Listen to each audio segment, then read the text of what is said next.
Olá! Bem-vindo a mais um Momento Ética, um momento tão especial ao nosso coração que é compartilhar esse conhecimento com você. E no vídeo de hoje nós vamos conversar sobre dois tipos de honorários, os honorários por arbitramento e honorários cota litis. Fica com a gente! Lembrando a vocês que esses assuntos são de extrema importância para você que vai prestar um exame de ordem e também para o seu exercício profissional, colega e colega advogado. Então vem com a gente! Vamos então ao nosso artigo 22 do Estatuto, que diz o seguinte: na falta de estipulação ou de acordo, os honorários são fixados por arbitramento judicial, em remuneração compatível com o trabalho e o valor econômico da questão, não podendo ser inferiores aos estabelecidos na tabela organizada pelo Conselho Seccional da OAB. Para que serve essa situação? Vamos lembrar que o nosso código fala que, preferencialmente, o nosso contrato ele tem que ser escrito. Mas existem algumas situações, ou em relação à amizade que o advogado tem com o cliente, ou uma outra situação que pode acontecer, que o advogado e o cliente podem fazer um acordo verbal, ou às vezes não estipular qual vai ser o valor pago por aquela prestação de serviços. Nesse caso, muitas vezes, por uma divergência entre o advogado e o cliente, vai ser necessário que o advogado informe no processo para que o juiz arbitre o valor que ele tem que receber. Nisso, o juiz vai levar alguns critérios em consideração: a complexidade, o tanto de envolvimento que o advogado teve na prestação daquele trabalho, bem como a tabela de honorários na prestação do local daquele serviço. Então, é bem importante a gente se atentar a esses detalhes também.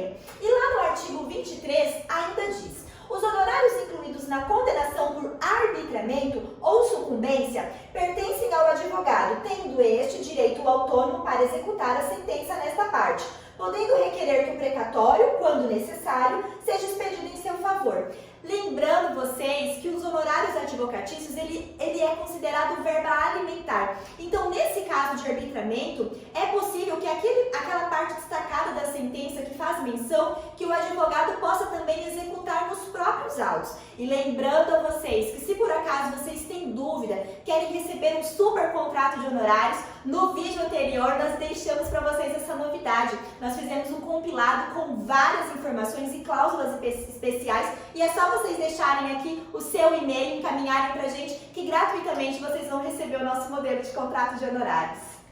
Passado pelos honorários de arbitramento, agora nós vamos aprender sobre honorários cota litis. O que é contrato de honorários com cláusula cota litis? Cota litis é cota da lide, parte da lide. Então é aquele contrato de honorários aonde o advogado estipula que vai receber um percentual sobre o proveito econômico do cliente, sobre aquilo que o cliente for ganhar da lide, né? E aí, nessa situação, o advogado só recebe os honorários se o cliente receber e for aí vitorioso nesse processo. O artigo 50 do Código de Ética e Disciplina vai nos dizer o seguinte: na hipótese de adoção da cláusula cota litis, os honorários devem necessariamente ser representados por pecúnia.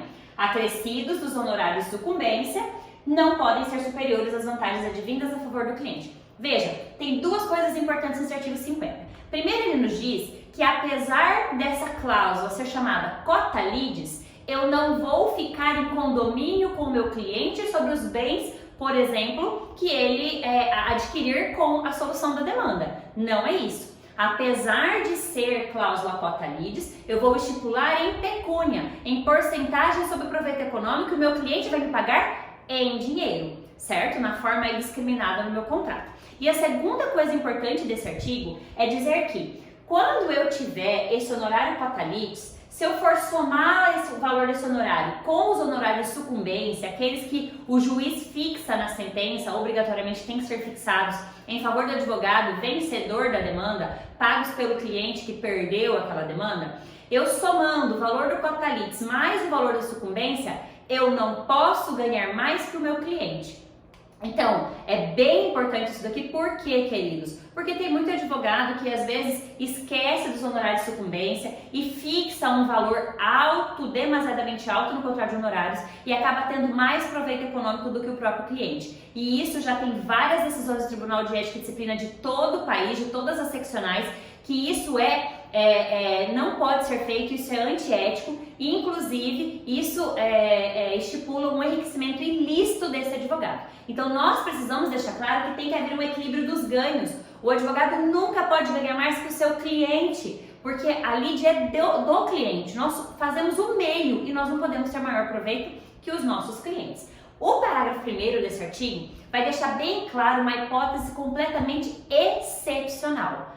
Quando é que o advogado pode receber em bens do cliente os seus honorários? E lá vai dizer o seguinte: a participação do advogado em bens particulares do cliente só é admitida, tá percebendo que isso aqui é uma cláusula restritiva? Só é admitida em caráter excepcional quando comprovadamente o cliente não tiver condições pecuniárias de satisfazer o débito de honorários e ajustar com o seu patrono em instrumento contratual tal forma de pagamento. Então perceba, eu só vou participar dos bens particulares do meu cliente se ele comprovadamente não tiver condições de fazer o pagamento em pecúnia dos meus honorários, e para que eu participe dos bens particulares do meu cliente, eu preciso colocar por escrito num instrumento contratual essa forma de pagamento. Cuidado, queridos colegas, e você jovem advogado, e você que está estudando para o exame de ordem, porque isso é uma grande pegadinha nas questões da UAB. Essas regras, as pessoas costumam confundir que cota-litis é participação de bens, não é. Cota-litis é parte da lide que o seu cliente saiu vitorioso, mas o pagamento do advogado continua sendo em dinheiro.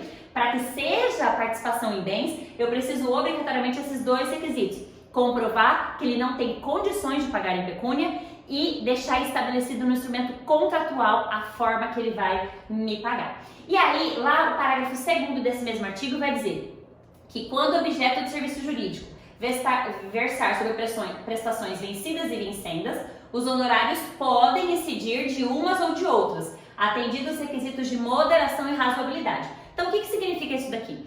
Isso é muito comum, essa cláusula, em contratos de quem advoga na área previdenciária, né? Então, às vezes, o advogado estipula lá no seu contrato que ele vai receber uma porcentagem, tão logo o benefício for instaurado em favor do seu cliente, uma porcentagem sobre a parcela e outra porcentagem sobre o valor dos atrasados, que vai receber via precatório ou RPV, né? Que vai vir aquele pagamento do INSS todo de uma vez, aquele valor maior dos atrasados. Então, não há nada de errado o advogado estipular com o seu cliente que ele vai receber sobre as parcelas vencidas e as vincendas. Vincendas é o que ele vai começar a receber. Vencidas são aqueles atrasados lá de trás.